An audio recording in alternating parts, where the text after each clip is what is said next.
Alrighty, well, welcome back everybody. This is Mechanical Mystery. So we got the Dodge here today. We're going to be doing the fluid changes. We're just going to be doing the oil and the fuel filter. And I'm going to be running some diesel purge in there to try and clean the injectors out. Now, I've already made this video. This is my intro got formatted, so I'm actually having to redo the intro after everything's already done. And I'm making the video and realize that I didn't have that part of the footage anymore. Found out some new stuff about the car I did not know, which is a little bit interesting. There's some stuff in there that we're going to run into that haven't seen before or didn't really know. One of the things I'll go ahead and talk about real quick that I mentioned in the video, and you'll see this, but in the midst of trying to find out the oil filter numbers, I ran into a whole bunch of oil on the back of the alternator, and I wasn't quite sure what the heck all that was. Well, it turns out that the vacuum pump is on the back of the alternator. I did not realize that. So the oil comes out of where the oil filter housing is, runs to the back of the alternator where there's a vane pump in there, and that in turn lubricates. I'm not entirely sure what's going on there, and then the oil returns back to the oil pan. So that is actually creating the vacuum, and there's a line that runs all the way over to the brake booster. And obviously this is a turbocharged vehicle, so your intake manifold has positive pressure in there, so there's no vacuum area to be created like on a normal naturally aspirated vehicle. When you have that suction coming in, the engine is drawing, it's creating a vacuum. That's how it gets air. Nothing's being forced into there. When you have a turbocharge, that air is pressurized, so you have to have some other way of creating a vacuum for anything that's vacuum operated. And on this vehicle, the only thing that's vacuum operated is the brake booster. So didn't run into that, didn't know anything about that until I ran into it, and I wasn't entirely sure what I was looking at, but that is what I was looking at. So when you see that in the video, and I'm not sure exactly remember how I said it all, but you know, I was very confused. But without further ado, let's go ahead and start tearing into it.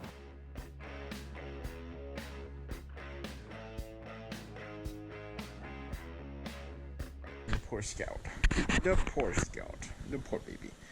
So underneath here, underneath the fuel filter, is the bolt that holds the cover on there. So we're going to remove that. Kind of an awkward angle. You can't just put an extension on the bottom of it because it's going to run into the bottom of the housing there. So go ahead and use this. Take it off. Maybe we have to use a swivel. That actually might be too long too. They're just making this hard. Ooh, we've got these suckers. These might be good. So these are double-ended flare wrench. Oh, and of course, it's gonna be an awkward angle to try and get in there and not bust our knuckles. Oh, there we go. That wasn't terrible. So it's just kind of a hard spot to get to because underneath the filter housing, it's got some of the I don't know if it's a sensor sitting underneath there. That makes it kind of hard to get a ratchet directly onto. Gotta unplug that sensor to get it off. And that did not remove the cover portion. The upper part. Are you supposed to get this filter off without removing the cover? I feel like that's too wide.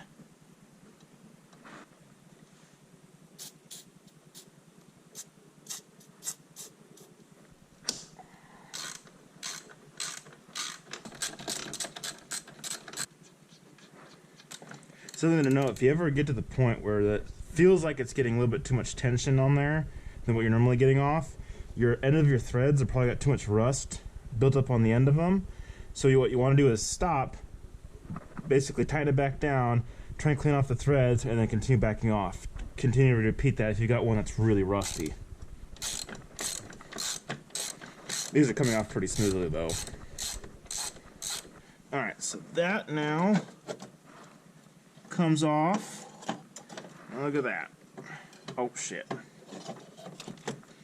Before I break something, let's remove that sensor plug. Or unplug it. Unplug the sensor, and then this comes through. And that can come off, and then that can sit back down on there.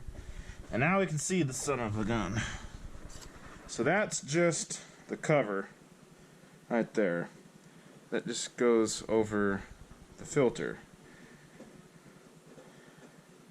Why? Please explain. I don't know why you'd want to cover it. I mean, then these ones? I don't freaking know. But anyway, We have a number on there? We do. On that side. So we can Google it. Where's my phone? Oh, that's right. I'm plugging into the music. You can't play music when you're doing videos because then YouTube goes, PS 4886. Fuel filter. No matches. Oh, what was that? That looks kind of like ours. It's got the big old whoop-de-whoop on the bottom. Made in Israel. I don't know if I've ever seen that before. So that's a water sensor. This is going to be a pain to get off the bench, so I'm trying. Okay, actually, no. It's pretty loose on there. I'm going to loosen those up. We're going to remove the lines. Removing our input. So this is what I like to do. Just put a nut in there, about the same size. Tighten it down around it, and that's good enough to hold the fuel back. Remove our outlet.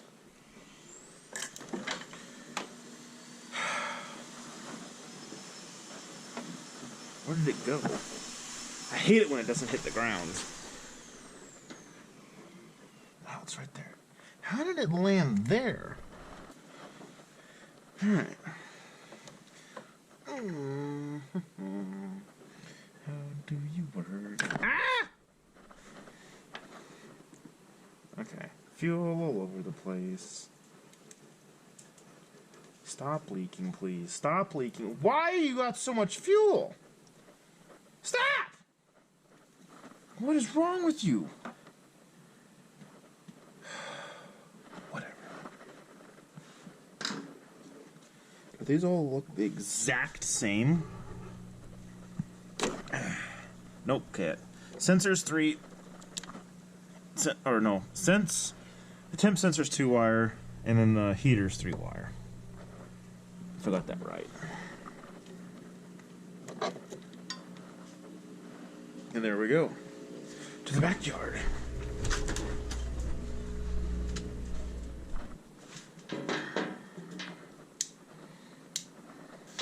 Okay. This is gonna make a mess.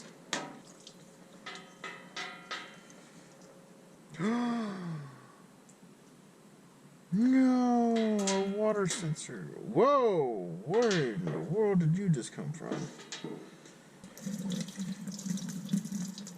So you got your heater sensor, so if the temperature gets below a certain temp, then this is supposed to activate.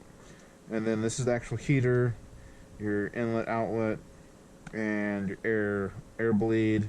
Alright, so we're back at it again. Got the new fuel filter. If you need the fuel filter number, there it is. So this one's got the bottom portion, obviously, which is, sorry, my hand, the sensor.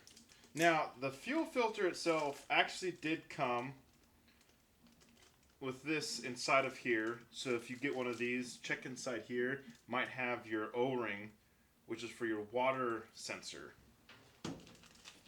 Which I had to buy a new one, because I broke the old one.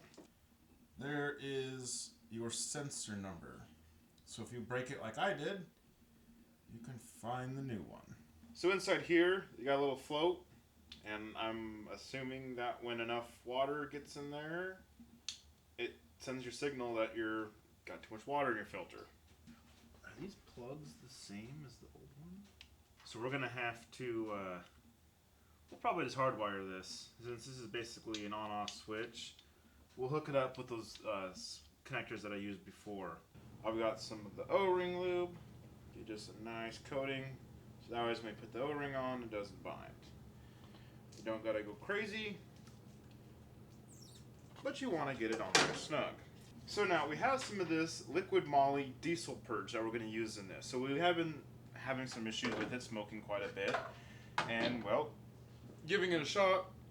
We're going to give this a shot to see if this helps clean up the injectors. Now, by the directions on this, this says to fill up the fuel filter when you do a fuel filter change, and then put the remaining in the tank. I'm just going to do that for this video.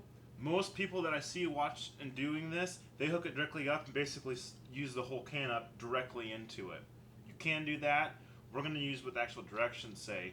But I do recognize that most people just simply use the whole can directly into the system. But the directions do say fuel filter, put the remainder in the tank. So that's what we're going to do for this video. So then just for the record, this is liquid moly, diesel purge, part number 2005. That is the stuff that we're using today. We'll do wiring later.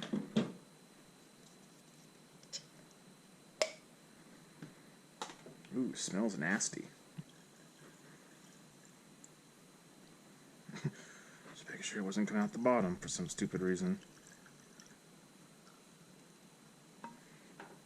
Wow, that took the whole can. Well, that's why we bought a bunch more. We are going to do this to the service truck as well.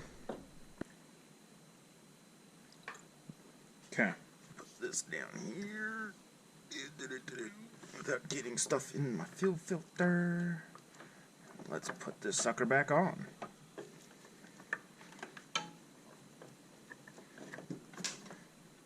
There we go.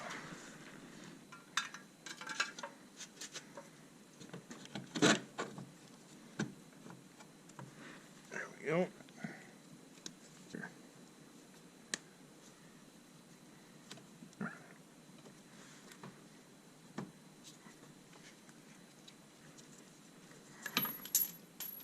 Hit the floor, I don't care.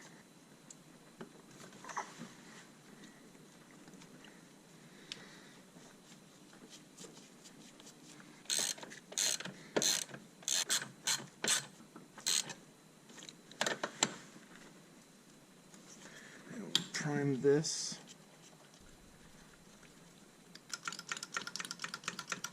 I have a feeling. Oh! Woo! Just as I was about to say, looks like our primer does work. That's right, you can't get that on there, you can't get a wrench on there. It's a really difficult bolt to get to.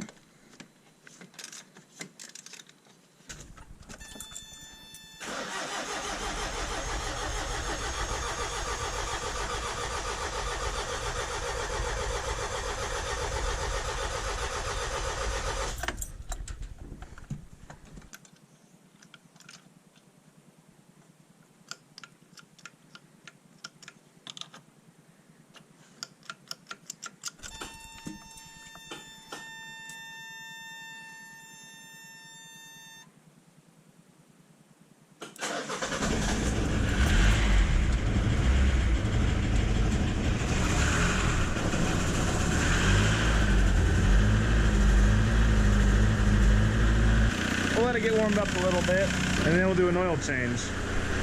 So while in the middle of trying to figure out what the oil filter is, I was trying to get some numbers off of it, I discovered something on the back of the alternator which kind of confused me because I've never seen this before. Let's take a look. Yes. Alright, so there's the alternator. Now I was looking up higher in there, the numbers for the oil filter, and I noticed there's a lot of oil on the alternator. What is that on the back of the alternator? On the very back of the alternator, you'll see an oil line comes off of it down into the oil pan, and there's a line that goes up above to the oil filter housing area. And there's another line that heads off the side of it. So I followed the line up, comes over here, runs all the way across, and it connects to the brake booster. So it's creating a vacuum. So obviously it must be of some sort of vacuum. And sure enough, when I looked underneath the electrical, underneath the alternator, I found this, which is the vacuum pump, apparently. Disassembly of the vacuum pump. So you got your oil filter housing, that's the outlet that goes to the pump. Alrighty, since we got it nice and warm now, I'm going to go ahead and drain the oil. The thing I can never do, not getting oil over me, so I'm going to not get it on my jacket. I'm just going to get it on my arm. And try not to drop it in the pan like I usually do.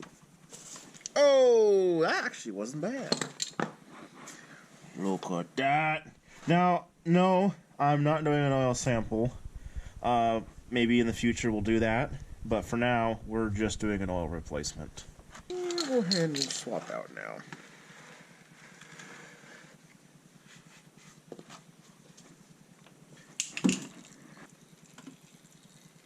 I really don't like this drain pan. That's what I got right now.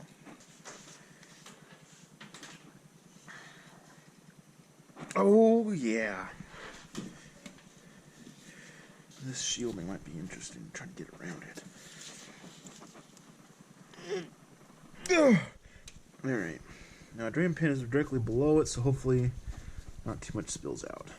Hey, look at that. It went right into the pan. Now, old filter number. This is a Napa 1318. As you can see from compared to the one that was the Napa one that was on there and this one, this has a little more depth to it, but I'm okay with that. A little bit of extra filtration never hurt anybody. Now I'm sure everyone's going to have their opinion of what kind of oil you should use in this. I'm today using the Chevron 1540. That is a recommendation according to the manual that you should be using. Look at the temperatures again. 1540, which is what we're using, it's rated at 5 degrees and up. So that's what we're using for this. And this is the heavy-duty diesel engine oil. It's got the extra additives in there to help with engine wear for the diesels. So, been at different places that say do or don't. I do. Now, obviously, you don't want to fill it all the way up, because when you go sideways, it's going to spill out. So you only fill it up, not quite halfway. Make sure your O-ring is lubed.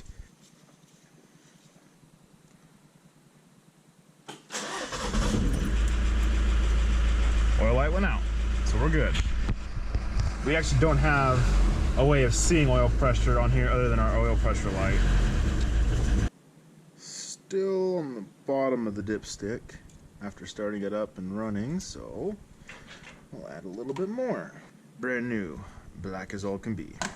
That's diesels for you.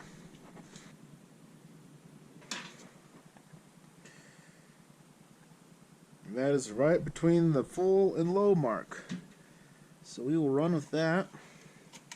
And we'll just keep an eye on it as we drive, see if we're losing oil or anything like that. Alrighty, well, it's getting dark out. It's getting cold out. Got the Coleman lantern going on here, getting a little bit of heat out. Got everything we needed to get replaced on this. We got the oil change, got the fuel filter replaced, tried a little bit of the diesel purge. I think it's helped out a little bit. We'll see how well it does. Might have to do it a few more times. We'll see. It was worth a shot, trying to get it a little bit cleaned up. It did run pretty good when it was running just on that. So we'll see if that helped anything out with the injectors. We do have a few more projects coming up.